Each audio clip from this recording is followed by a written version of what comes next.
I have another instrument petting zoo for you today, and this is going to be string instruments. I have a friend who has a bunch of string instruments, so they let me borrow all their instruments to show you guys today.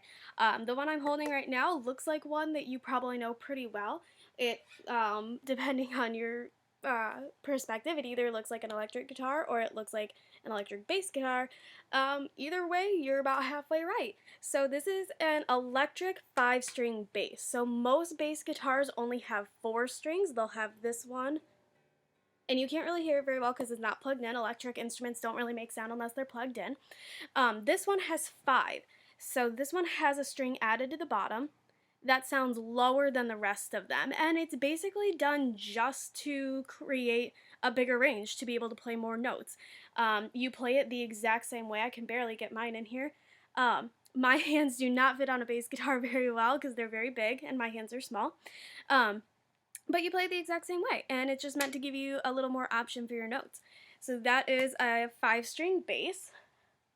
I'd be very careful when I put these away. And then one of my favorites here, I have a banjo. Banjos are super cool instruments that frankly do not get enough hype. Banjos look a little bit like a guitar. They have a neck here with your strings, and then this is honestly just a drum that then we use to create a resonating chamber. They're open in the back, and you can add some padding here if you want. But the cool thing about a banjo is that typically when we play any string instrument that's held like this, whether it's a guitar or a ukulele or anything like that, our top string, so the one that's closest to my face, is my lowest note. And if I look at the strings up here, that's true, this one's out of tune, but that is the lowest note. However, you can see there's another string that starts way up here, and we know that the shorter the string, the higher the note. So this one is actually the string that's closest to my face, and it's the highest. So if I was going to play all of the notes from lowest to highest, I have to start on the second one and go, oops, and then the highest one, and then, and a banjo is a super loud instrument. They can be heard over just about anything, but they're super, super cool. I think playing the banjo is a lot of fun. It's an instrument that I really want to learn how to do. And then next, I am moving on to another folk instrument. So the banjo is a folk instrument, and so is this guy. This is the mandolin, and a mandolin kind of looks like a small electric guitar, and then you look a little closer and realize there are 8 strings on this thing, but there's only 4 notes. So basically there's just 2 of every string. They play the exact same notes. I'm playing 2 strings right now, and it's the same note. Little out of tune, but it's there. And it's the same tuning as a violin. So it plays pretty high up there. Mandolins will typically play some melody lines. You can hear them over most other instruments. And there's a lot of different types of them. There's just so many variations, and even within each culture, they have their own different shapes and everything. They all play a little bit differently, but they all have this common trait of being pretty small and handheld and just a nice rounded body here. So that's a mandolin. And a mandolin is a member of the lute family. The lute is a really ancient instrument, and it's basically like a small guitar. It came about in the Middle Ages. We don't see it too much anymore, but we see a lot of the descendants of the lute, like this next instrument, the ukulele. So, so the lute, or the ukulele and the mandolin are both members of the lute family. I think something that surprised me about the ukulele is I thought it came from Hawaii. I thought it was just kind of their version of the guitar. I thought it was kind of an island version of the guitar. I think that's what most of us think of when we think of the ukulele, but it actually came from Portugal. People from Portugal brought it over to Hawaii, and then it became really popular. Today, ukuleles are super duper popular because they're not very expensive and they're not very hard to play. You can get one just about anywhere. You can buy one online, and they're pretty easy to pick up and learn, and you can play just about anything on them. So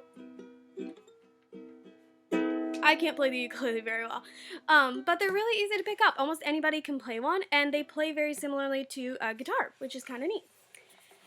So those are some of the more, I think, standard string instruments. Like, we do see those pretty often. I have a couple of little more unique instruments for you. The first one here, this is called a dulcimer. Looks like this. And this is called an Appalachian dulcimer. It goes by a lot of other names like a lap dulcimer, a fretted dulcimer. There's a lot of names for it. The other kind of dulcimer that's out there is called a hammered dulcimer. It's completely different. They have the same name, but they're from totally different instrument families. You play them totally differently. Really, all they have in common is a name and the fact that they're both string instruments. But this is a lap dulcimer.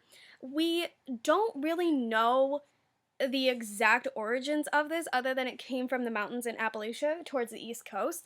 And so we don't know exactly how it's meant to be tuned and what notes it's supposed to play. We know that it fits very well with other folk music, and so whatever notes the other instruments are playing, it's pretty easy to adjust the dulcimer to that. It has this huge sound box here, this huge resonating cavity, and then kind of unique is that it doesn't have a neck that kind of keeps going. The fretboard actually goes the entire length of the instrument. And how you play it is you set it on your lap like this. I'm going to angle the camera down. You set it on your lap like this, and then you put your fingers wherever you want to play the note, and then you just pluck it. It's really, really, really easy to play because, like a piano, it's all right there in front of you. If I'm playing a string instrument that I play like this, then when I look down, I can't really see all the strings, but a lap dulcimer, I can see everything that I'm doing, and so it's a really easy instrument to play.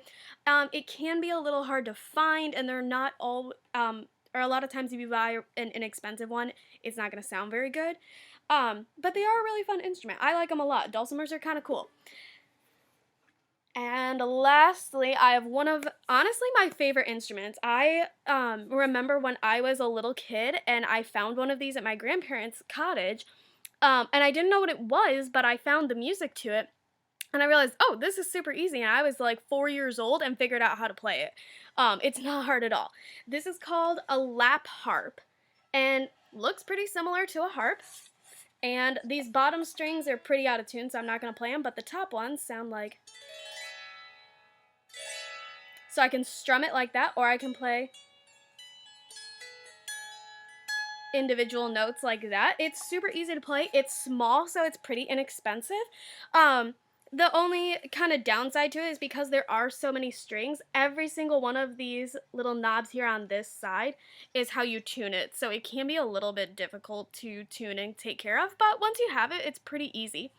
What I think is really cool about the lap harp is that they have their own way of reading music. So basically you get a piece of music that's printed in this triangle shape, and then you slip it underneath the strings, and you hold the lap harp in your lap, and then you can see the music underneath, and it looks like connect the dots. So I would start over here, and I would go playing, and I just follow the line like a connect the dots. And so that's how I learned to play it at 4 years old, was you don't really have to know how to read music or anything else. As long as you can do a connect the dots, then you can play the lap harp as long as you have the music for it. I think that's just super cool. And they're just a pretty sound. They kind of fit just about anywhere, and you can solo on them, you can play with other instruments. It's totally up to you. The lap harp is a really, really cool one. If you're looking to get like a unique instrument, I think you should go with the lap harp. Anyone can play it.